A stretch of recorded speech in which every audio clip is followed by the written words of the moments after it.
Sejam muito bem-vindos ao canal.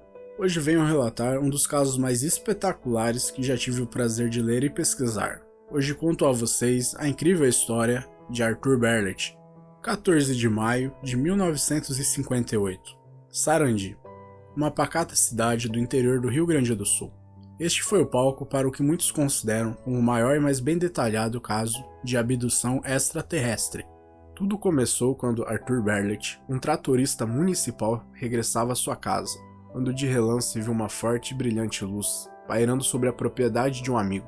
Com medo, porém tomado por um sentimento incontrolável de curiosidade, tomou a decisão que mudaria sua vida para sempre. Para seu espanto, quando aproximou-se daquela luz, pôde perceber que na verdade o que emitia tamanho brilho era um objeto diferente de tudo que já havia visto na vida. Tinha aproximadamente 30 metros de diâmetro e o formato de dois pratos sobrepostos. Anestesiado com o momento, Arthur sequer percebeu os rápidos vultos que de você se aproximavam. Quando se deu por conta, estava sendo observado por estranhos indivíduos que muito rapidamente usaram um objeto em forma de uma espécie de lanterna que emitia um potente feixe de luz em seu rosto, o levando a desmaiar subitamente. Quando acordou, se encontrava em um leito muito parecido com o de hospitais. Estava com os braços presos à cama. Foi quando, olhando ainda incrédulo, pôde observar que estava em uma sala retangular cujo um dos lados era incrivelmente arredondado, com paredes muito lisas e brancas, onde não se podia ver marcas ou botões, fios ou portas, embora do nada à sua frente abrira-se uma, da qual surgiram duas pessoas de aparência incomum. Elas eram altas, tinham um genótipo nórdico e extremamente pálidas. Seus cabelos eram longos e de cor palha, com tons mais escurecidos. Foi nesse momento que o desamarraram e tentaram no pôr de pé. Porém, Arthur se encontrava ainda muito fraco. Tinha a sensação de que havia perdido metade do seu peso, e que seus braços e pernas haviam aumentado de volume. Sentia que algo de muito estranho ali estava acontecendo. Repentinamente, abriu-se outra porta. Desta vez, já estava em terra firme. Foi quando teve a visão mais espetacular de sua vida. Eram edifícios de altura inimaginável, dos quais emanavam uma luminosidade quase o cegando, tamanho seu esplendor. As ruas eram muito estreitas e eram utilizadas apenas por pedestres. Acima de sua cabeça iam e vinham veículos voadores de muitos estilos e formatos. Uns pareciam individuais, enquanto outros, maiores que um ônibus, transportavam dezenas de pessoas a uma velocidade assombrosa, fazendo todo tipo de movimento, e inclusive pairando no ar. Barulhos nem fumaça alguma eram emitidos por essas estranhas máquinas. Após andarem alguns metros naquela fantástica cidade, chegaram a um edifício imponente, onde pareciam esperar. Lembravam uma espécie de assembleia ou prefeitura.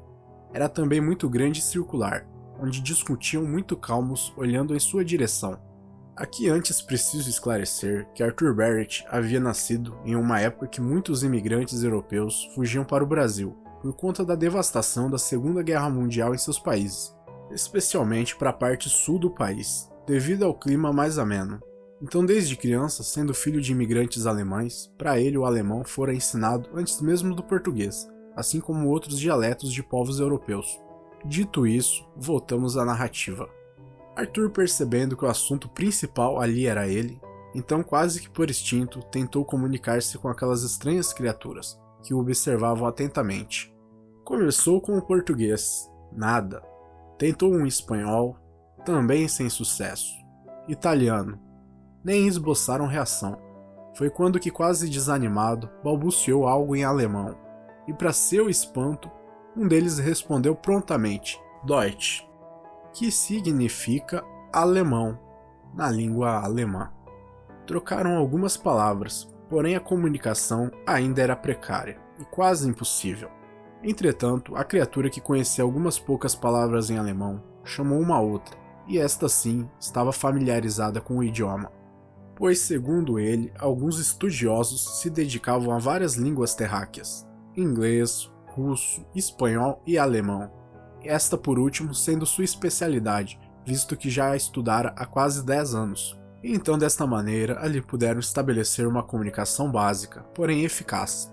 Arthur e o ser, que se denominou Acork, tiveram uma longa conversa. Este disse que o planeta no qual se encontravam se chamava Akart, um planeta superpopuloso pouco menor que o nosso, que se encontrava a 65 milhões de quilômetros da Terra, cuja distância era percorrida por suas naves em cerca de 38 horas. Disse também que algumas cidades de Akart poderiam chegar facilmente ao número de 90 milhões de habitantes, que em todo o planeta teria em média 20 bilhões de pessoas. A Quark ainda relatou que aqueles veículos que pairavam sobre suas cabeças só eram possíveis graças à descoberta de um material há alguns séculos atrás, no qual tornava possível o maior aproveitamento da energia solar. Segundo a Quark, na Terra também existe tal material, porém este ainda não havia sido descoberto. A Quark contou-lhe que em Akart não haviam países, partidos políticos e nem dinheiro. O planeta era governado pelo Filho do Sol, uma espécie de presidente, escolhido de 3 em 3 anos. Este se chamava assim em homenagem ao descobridor do metal usado na energia solar. Ainda segundo a Quark, qualquer cidadão poderia governar, caso fosse escolhido pelo Conselho, que era constituído por 500 membros, dos quais eram considerados os mais brilhantes do planeta, advindo de diversas áreas. Em resumo, o planeta vive uma espécie de comunismo/socialismo, onde todos trabalham nas áreas em que melhor se adaptam. Todos têm direito às mesmas coisas em absoluta igualdade: horas trabalhadas, dias de folga, tempo escolar. Bares, mercados e demais lojas são totalmente gratuitos a cidadãos de bem. Cadeias também não existem, visto que a criminalidade fora quase extinta. Os poucos crimes que ainda se sucedem são punidos da seguinte forma: caso for algo banal, o indivíduo é advertido. Caso for algo mediano, o indivíduo perde todos os seus bens pessoais, como casa e veículo. Como não há dinheiro em Akart, o indivíduo fica impossibilitado de entrar em espaços públicos para se alimentar, adquirir roupas ou itens de higiene básica. Ele se torna um mendigo, e só come caso seus entes ou amigos lhe dê algo de bom grado. Já crimes de alto grau de periculosidade, como tentar contra a vida de outro ser ou incidência nos crimes medianos, é punido com a morte. Arthur perguntou: "E Deus? Vocês acreditam?" A Quark, então como antes nunca visto, pareceu se incomodar com tal pergunta, e em tom áspero respondeu: "É claro que sim. Pensam que foram apenas vocês humanos feitos pelo Criador? Nós aqui também o respeitamos e o tememos. Temos vários templos em sua homenagem, inclusive." Mudando rapidamente de assunto, a Quark disse que o planeta Akart vivia um duro racionamento de comida, devido à sua superpopulação. E caso o planeta Terra se envolvesse em uma guerra nuclear e uma nação viesse a destruir a outra, dependendo do número de sobreviventes, os acartianos resolveriam seu problema de falta de espaço e comida na Terra. Segundo ele, não pretendiam de maneira alguma invadir nosso planeta, já que isso iria contra os princípios básicos do Criador. Porém, eles não poderiam intervir, caso o mal viesse de nossas próprias mãos. Outro fato que espantou Arthur foi quando este pensou que seu amigo a Quark havia enlouquecido, pois o pegou falando sozinho com um aparelho que estava em suas mãos, media cerca de 30 por 30 centímetros e era manuseado com o dedo, onde parecia uma espécie de televisão, com o rosto de uma mulher refletido nela. Ambos conversavam, e por incrível que pareça, respondiam um ao outro instantaneamente. Tamanho entrosamento dos dois que em dado momento Arthur pensou que se beijariam por ali mesmo. A Quark, vendo a curiosidade e espanto de Arthur, explicou que se tratava de um aparelho de comunicação, uma espécie de telefone, e que era muito comum em Akart. Explicou que da parte maior saía a imagem, e embaixo era transmitida a voz, e que para que essa imagem fosse transmitida para outra pessoa, era necessário olhar para uma espécie de orifício que o aparelho possuía, segundo Arthur, muito parecido com a lente de uma câmera. Antes de prosseguirmos com a narrativa, é preciso salientar alguns fatos. Pensem comigo. O primeiro smartphone, na forma que conhecemos hoje, toque na tela, câmera e etc., nos foi apresentado apenas em 2007 por Steve Jobs, fundador da Apple, que nos mostrou o primeiro iPhone, inventando assim o conceito de smartphone, ou seja, telefone inteligente. Entenderam agora o impacto do que Arthur Berlet nos relata? Lá em 1958, ele nos descreve o aparelho de Quark com as mesmas características que nossos smartphones possuem hoje. Isso 49 anos antes do primeiro iPhone ser apresentado. Ainda prosseguindo com o relato, Arthur nos descreve o planeta Cart como sendo um lugar muito frio se comparado à Terra, pois segundo a Quark, sua órbita era bem mais lenta que a do nosso planeta, fazendo com que não existissem estações no decorrer do ano. Os dias eram sempre frios e o céu de aspecto nublado, uma mistura de cinza e marrom. Segundo conta Quark, um ano acartiano equivaleria a 676 dias na Terra. A água do planeta também era algo bem peculiar, já que era muito mais leve que a nossa, de tão leve que parecia uma espécie de gás, porém densa o suficiente para ainda ser líquida. Eram necessários vários copos para se saciar a sede. Assunto vai, assunto vem, e Arthur resolveu questionar o porquê de sua presença ali. Por que fora escolhido e trazido para Cart? O que afinal esperavam dele? A Quark, em um tom quase que se desculpando, disse que seu povo estudava a agricultura do planeta Terra e que estavam interessados em nosso trigo, pois dava uma mistura muito melhor e mais eficaz que os grãos que davam ali em Akart. Porém, foi quando o capitão da nave teve uma ideia estúpida. Imaginou que Arthur fosse um cultivador de trigo, já que este se encontrava perto de uma enorme plantação. Assim pensou que o trazendo para Akart conseguiria aplicar mais facilmente suas técnicas agrícolas.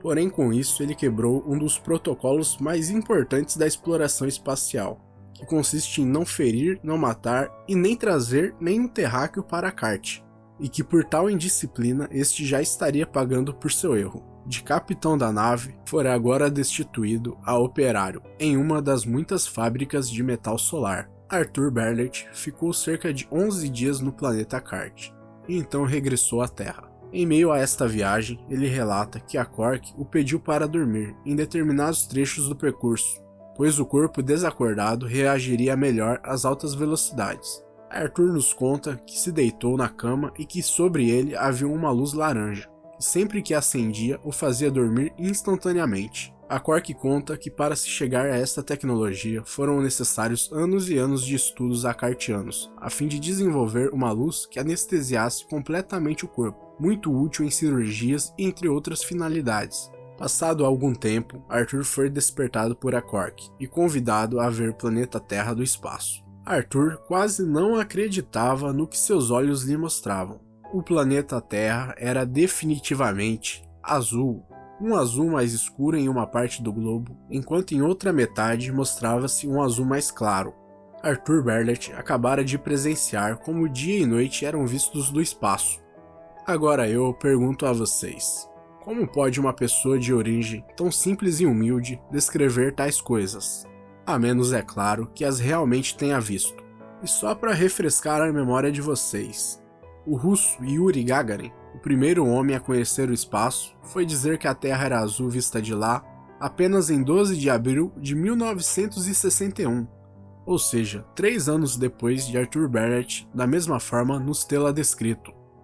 Tudo o que relatei neste vídeo foram apenas um breve resumo do que li em seu livro. Muita coisa acabou ficando de fora, pois caso narrasse todos os fatos como é visto no livro, 4 horas não me seriam suficientes, visto que o Sr. Arthur Berlet em seu livro descreve cada dia no planeta Cart, desde as suas roupas até os sapatos, a comida, os animais, a família de Quark, que foi onde ele passou hospedado, a forma que fora tratado antes de ter permissão para ver e saber sobre as tecnologias e vida dos acartianos.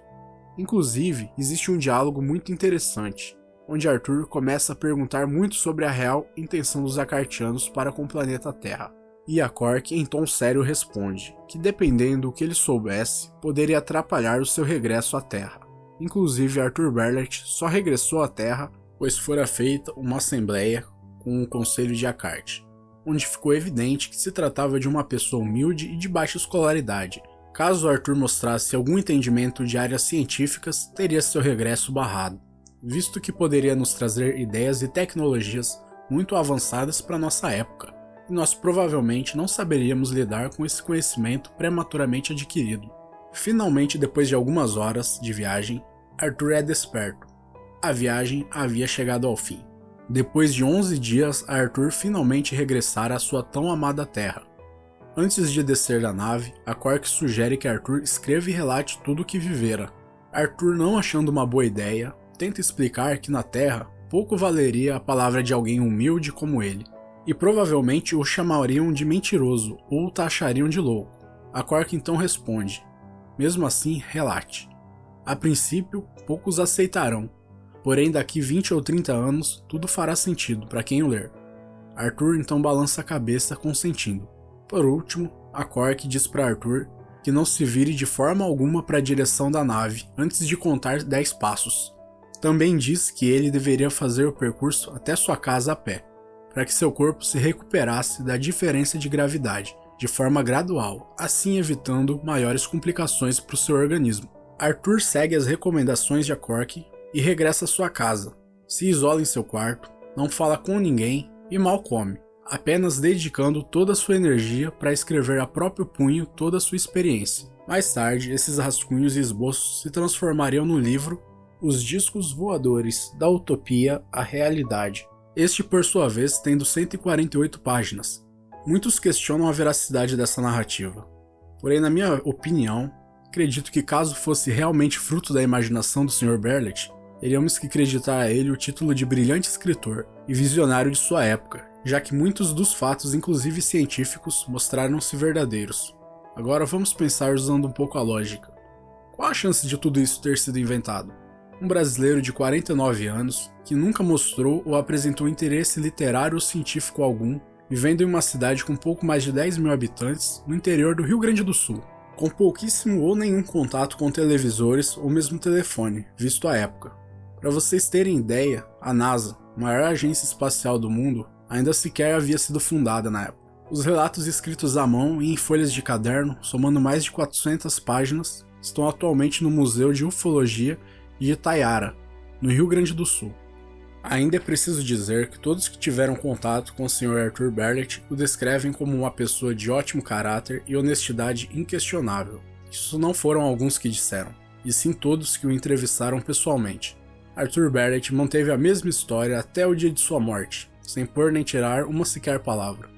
No ano de 1995, Arthur Berlet veio a falecer por conta de complicações pulmonares devido ao tabagismo, porém ainda mantendo-se vivo através de seu livro, que foi sua primeira e única obra literária, que inclusive recomendo muito, podendo ser encontrado tanto em PDF como em sites de e-commerce, como Mercado Livre ou Saraiva.